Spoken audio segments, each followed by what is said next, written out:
You saw over the weekend the single worst post I've ever seen on X. Do you have any idea what one I'm talking about?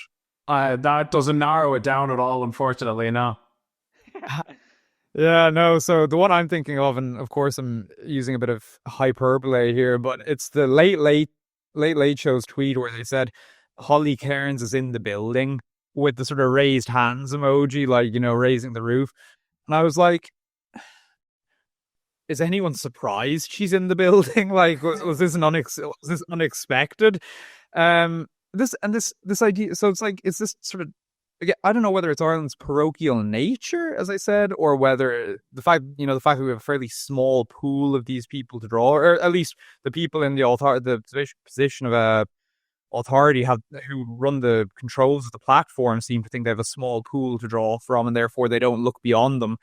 But they who so the Late Late Show, obviously RT's flagship show, organization that receives a lot of funding, and they're trying to get hyped about the leader of one of the opposition parties coming into their talk show to say what seems to me like was, I didn't watch the show because I had better things to do with my time, but seems to me, based on what I have seen, that it was, what critics of Holly Cairns might say is a load of nonsense.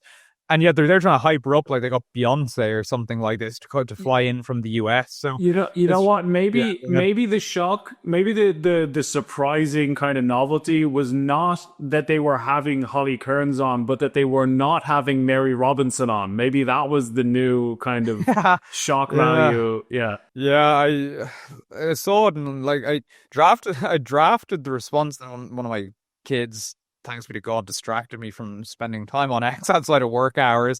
Where like, I was like, the only suitable response is some, like, the spirit this is coming from is kind of like, uh oh guys, this is so exciting. They've got Holly Cairns in, leader of the Sock Dems, the Young People's Party. It's like she's literally in the building.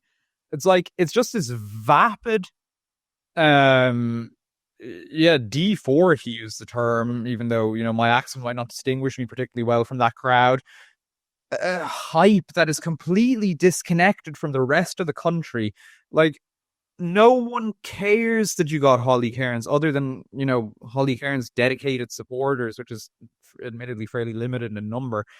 So I don't know. Yeah, I took a swing in the sort of absurd direction, but it's like this is all kind of the same dynamic. We're coming at it from different directions, which is that there's a real lack of imagination in Ireland, in Irish institutions. I won't say there is in Ireland. I think there's a lot of imagination out there, and you can see that in different places.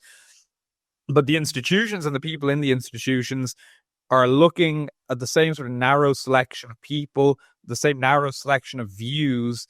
These are actively worsening our institutions. And like, people might think this is laughable. I do think, the Late Late it is an institution. You broadcast that to the whole country. Imagine you actually started broadcasting something worthwhile to the whole country. Some of Ireland's best, they'll say, oh, we do have Ireland's best musical talent. It's like, okay, well, so you say. Some of Ireland's best thinkers, some of Ireland's best commentators, like, I think even people on the left would say that the Late Late isn't providing those things. So there's sort of consensus across the spectrum that, our institutions are failing in various regards.